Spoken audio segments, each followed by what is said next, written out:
Hi, everyone. Welcome to another segment of No Kill in Motion. I'm here today with Aubrie Kavanaugh from No Kill Huntsville, Alan Rosenberg from the New Jersey Animal Observer, and Shirley Marsh, the blogger from Yes Biscuit. Haven't seen Shirley in a long time. We're very excited to have her on today. We're talking about the Colorado House Bill, HB 211160, which was put forth earlier this year. And I've actually been very involved in that. And it has been amended. It's on the governor's desk now, and it probably will be signed. It's unlikely that it won't be signed at this point.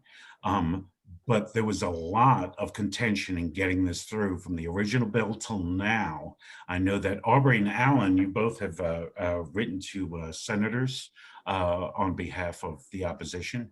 And so, well, you've been watching the whole thing go, so you can either give me your opinion about it, or of course, ask me any questions if you do, because I have been involved in it all the way along. Alan, why don't you start?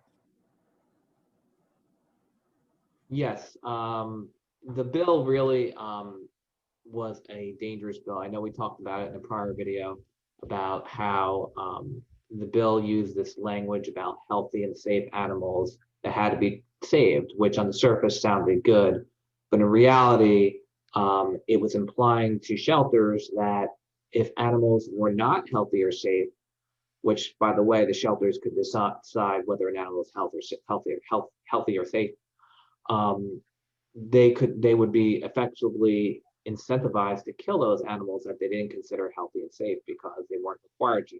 Very similar to the Asimar Accords, where they had terms like healthy and treatable and untreatable, and shelters would just say any animal they killed was untreatable.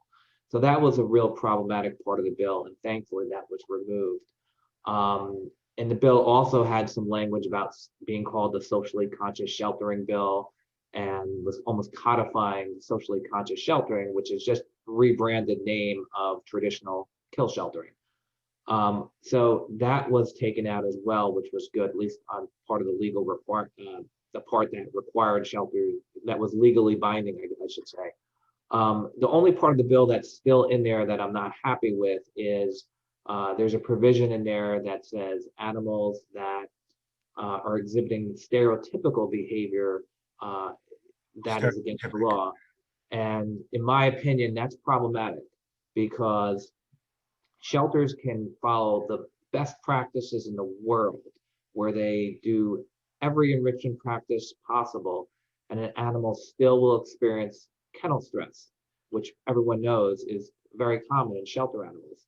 So if an inspector comes in and says, hey, that dog is barking too much, it's exhibiting stereotypical behavior, the shelter is faced with a Sophie's choice where are they going to kill that dog, or are they going to comply with the law or not kill that dog and possibly be fined or maybe even shut down.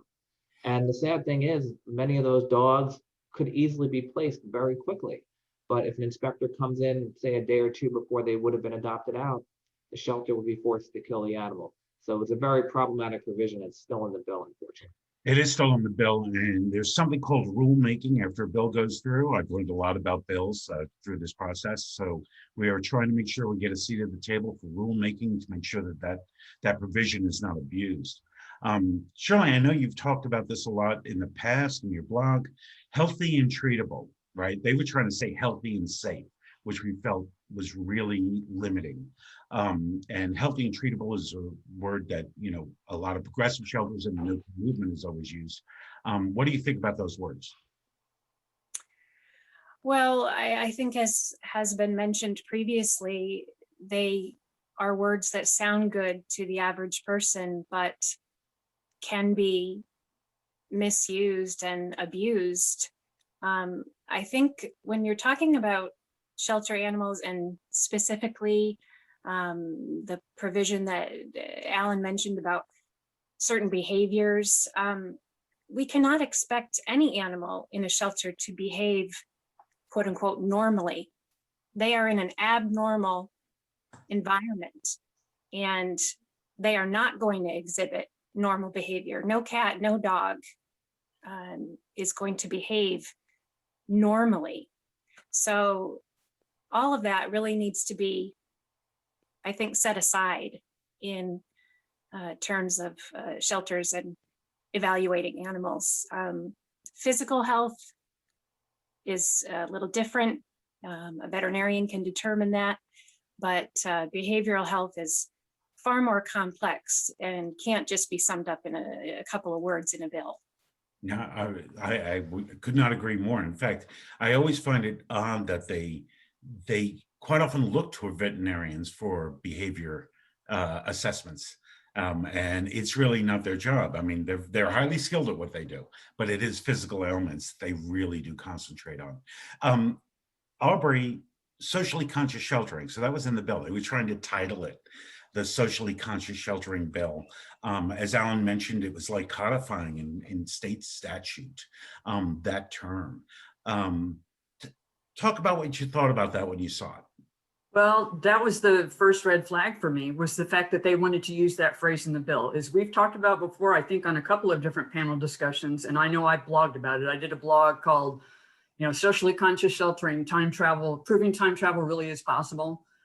This is based on the 5 freedoms which were developed for livestock in the United Kingdom a really long time ago. And while on their face, these freedoms are good things, when those freedoms are used to make decisions about which animals live and die, that's when we get into dangerous territory. I mean, I think one of the freedoms, and I'll link to it when we upload this panel discussion, but one of the freedoms is like to be free from fear. Well, as Shirley said, animals don't behave normally in an animal shelter. I mean, Karen DeLeese of the National Canine Research Council has written before about how the way dogs behave in the shelter say more about the shelter environment than they do about the dog.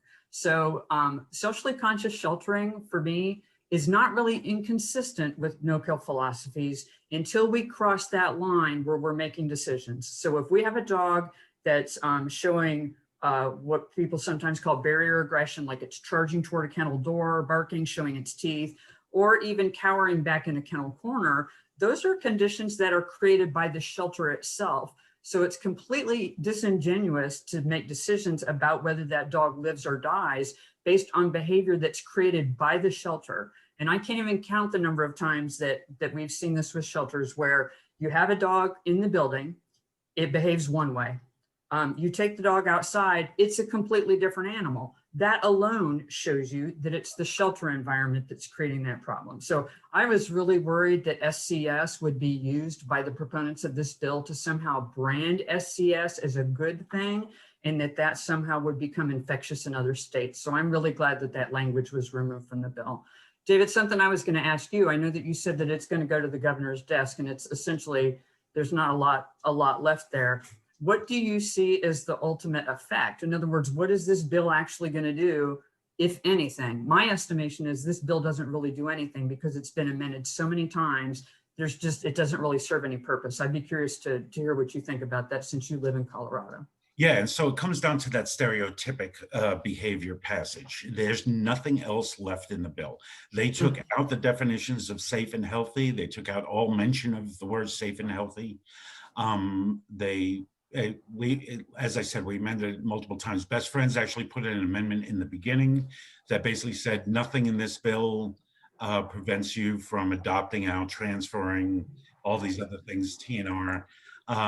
So really, it was completely taken away. I don't even know why they continued to actually push it and didn't just pull it out. I think that's a typical elected official. Like, I need bills passed, right? They have a little tally of I got this many passed, this many failed. But the stereotypic is still the one thing that concerns me. What Alan said is true. I am afraid of the way. So we have Pet Animal Care Facility Act, which is PACFA in Colorado, which licenses all rescues and shelters and oversees them and inspects them. If the interpretation of that passage is what's worrying me, and that's why I want on rulemaking, and all I really want, because the actual passage is not that bad. Nobody wants to see an animal self-mutilating, and and they're talking about spinning and their paws getting raw, that kind of thing. Nobody wants to see that in a shelter. We want it addressed. I just don't want them to walk in and start punishing the shelter. What they need to do is say, you have 24, 48, 72 hours to address the issue.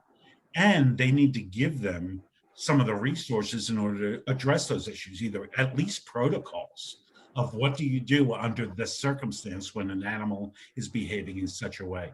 And if they don't do that, I mean, that's what we're going to fight for in rulemaking. I believe we'll have some success, and that's the only part of the bill I'm worried about. The rest of it is, as they say, a nothing burger. Well, and let me add one more thing in that regard. And this is my opinion just because of what I do for a living. I work in the legal field and I deal with statutory law every day, and I live in a different state than you. But I learned a long time ago that when we are writing laws, every word in a bill matters. And if bills aren't in there, that's on purpose. But at the end of the day, a bill should achieve a desired result. And I was never really able to figure out, what are we hoping to achieve from this? Like you said, you already have the what is it, PAFC? Animal, yeah, PAC for pet animal. I always stumble over the acronym, sorry, but you already have that there. So all I could come away with regarding this bill is I think it was a power play. I think it was a power play to try to get SCS codified as part of a law in Colorado so that the people behind it could say that they got a win, because otherwise, what do you hope to accomplish? I mean, when a bill is written, all four of us should be able to read the bill and come away with the exact same meaning, and also have an understanding of what the real world consequences are of that bill. And I didn't see that anywhere. And in terms of being able to say they got a win, I think that probably the people, the legislators who sponsored the bill, I really believe they probably meant well, but because they're outside of animal sheltering and animal welfare circles, they have no idea how words have been used to categorize animals for decades and then end the lives of those animals. They presume that there is good outcome from this, when we all know that the law of unintended consequences has been used to kill millions of animals over decades. So let's see what happens in the months down the road in terms of what really happens in Colorado. I'm just glad that advocates spoke up. They communicated with legislators, they banded together to create an opposition, and that they effectively gutted this bill, because it could have been incredibly dangerous, as Alan said. Well, I still have a cynical view. I still think the big, huge shelters like Dumb Friends League in Colorado, with like over $100 million of net assets, and their executive director makes like $276,000 a year. I believe that stereotypical provision is something they were not willing to give up, because they want to do either one of two things. One, force the closing of their innovative no-kill shelter competition so they can take over those shelters.